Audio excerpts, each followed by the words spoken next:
Assalamualaikum anak-anak Indonesia yang hebat. Kembali lagi bersama saya Ibu Siti Nur Hijrianti. Untuk kalian yang baru gabung, jangan lupa tekan tombol subscribe-nya ya, karena subscribe itu gratis. Untuk kalian yang suka dengan video ini, jangan lupa tekan tombol like-nya dan share ke semua sosial media yang kalian punya.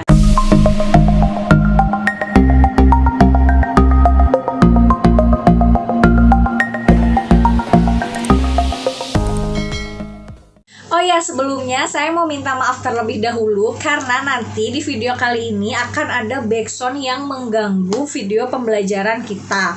Langsung aja deh kita mulai. Sekarang saya akan menjelaskan materi bahasa Indonesia kelas 7, yaitu surat pribadi dan surat dinas. Nah, seperti yang sudah kalian pelajari di video sebelumnya, di sana saya sudah menjelaskan seluk-beluk dari surat dinas. Berarti sekarang saatnya saya akan menjelaskan materi tentang surat pribadi. Bagaimana? Siap belum? Oke, kita langsung aja ke tujuan pembelajaran di video kali ini ya. Setelah mempelajari video kali ini, kalian sebagai siswa diharapkan mampu: 1. Memahami pengertian, isi, dan tujuan dari surat pribadi. Yang kedua, mengidentifikasi ciri penggunaan bahasa dan unsur atau struktur yang ada di surat pribadi. Langsung ke definisi dari surat pribadi. Apa itu surat pribadi? Sama tidak sih seperti surat dinas? Jelas sangat berbeda ya. Nah, kita langsung ke definisi yang pertama. Surat pribadi adalah bentuk komunikasi tertulis atau surat menyurat yang dilakukan seseorang atau pribadi kepada orang lain yang isinya berkaitan dengan keperluan pribadi, bukan sebagai wakil dari suatu lembaga atau instansi kedinasan. Itu definisi yang pertama. Nah, definisi yang lainnya, surat pribadi ini merupakan bentuk interaktif antara orang pertama sebagai pengirim kepada orang kedua atau penerima. Dan yang selanjutnya itu isi dari surat pribadi. Isi dari surat pribadi ini antara lain yang pertama berkaitan dengan masalah pribadi, kemudian menanyakan kabar, ada keperluan pribadi, dan tujuan komunikasi pribadi lainnya. Nah, tujuan komunikasi pribadi lainnya ini dibagi menjadi beberapa lagi ya. Yaitu yang pertama undangan atau mengundang, kemudian mengajukan permohonan, menjawab undangan, bisa diterima atau ditolak jawaban tersebut, kemudian merencanakan sesuatu, mengucapkan selamat atas prestasi orang yang ingin kita kirimi surat, kemudian menulis rasa simpati atau turut berduka cita kalau ada musibah yang telah mengalami, kemudian ucapan terima kasih dan memberi kabar.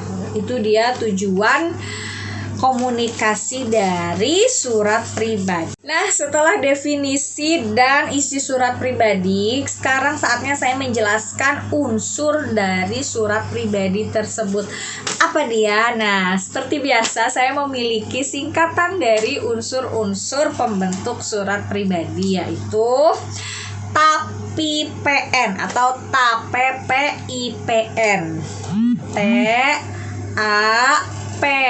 TAPPIPN. Nah, T-nya adalah tanggal surat. Jelas harus ada tanggalnya ya. Kapan surat itu dibuat. Kemudian A-nya alamat surat yang dituju itu dari mana. Kemudian P-nya pembuka surat pribadi.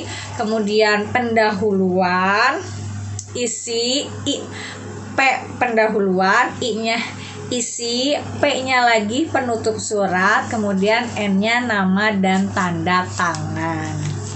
Nah, untuk lebih jelasnya silakan simak contoh dan pembahasan yang saya jelaskan berikut. Nah, ini dia struktur dari surat pribadi. Malang 29 November 2015. Itu termasuk ke dalam alamat dan tanggal surat. Ditulisnya biasa aja ya, tidak usah di pojok kanan, di pojok kiri atas juga boleh. Kemudian salam pembuka. Salam pembukanya salam kangen. Kemudian kalimat pembuka paragraf menanyakan kabar. Apa kabar Aim? Setelah kalimat pembuka ada isi surat. Aim, setelah kamu pindah ke Samarinda, kami dengar kamu bersekolah di sekolah bertaraf internasional. Bagaimana rasanya sekolah di sana? Liburan semester ini, aku dan keluarga berencana berkunjung ke rumah pamanku di Samarinda. Aku akan sangat senang jika dapat bertemu denganmu. Kirimkan alamatmu kepadaku ya. Nah, itu dia inti atau isi surat pribadi. Setelah menyampaikan intinya, baru penutup surat. Sekian dulu, semoga kamu dapat membalas surat ini. Aku tunggu balasanmu. Nah, diakhiri dengan salam akhir, sahabatmu. Nama dan tanda tangan nama orang yang mengirim suratnya siapa? Giati. Nah, sekarang saatnya saya menjelaskan tentang ciri penggunaan bahasa atau ragam bahasa dari surat pribadi. Yang pertama, jelas kita menggunakan kata sapaan yang bersifat pribadi atau tidak resmi ya. Bisa berbentuk kata emosi dan ekspresif, kalimat emosi dan kalimat ekspresif itu. Kemudian yang kedua, menggunakan sapaan bentuk percakapan. Nah, ini bisa digabung contohnya dari yang pertama tadi ya. Misalnya contoh, "Hai, apa kabar? Kabar aku baik di sini. Kamu di sana bagaimana?" Nah, itu termasuk ke dalam contoh kata sapaan bentuk percakapan. Jadi, kitanya bertanya tapi kita juga menjawab. Nah, itu juga merupakan ekspresif atau emosi dari si penulis yang merasa dirinya bahagia. Kemudian ciri kebahasaan selanjutnya yaitu penggunaan kata ganti orang pertama sebagai pengirim, yaitu saya, aku, beta, gue. Nah, dan sebagai penerima kata ganti orang kedua yaitu kamu, engkau, elu. Nah, kemudian yang keempat, menggunakan pilihan ragam bahasa tergantung siapa si penerima surat tersebut. Nah, ragam bahasa ini banyak lagi ya macam-macamnya. Yang pertama, ragam bahasa baku. Nah, ragam bahasa baku ini ditujukan untuk orang yang lebih tua dari kita dan tujuannya bersifat resmi. Seperti contohnya mengucapkan bela sungkawa kepada penerima surat atas terjadinya musibah atau lain sebagainya.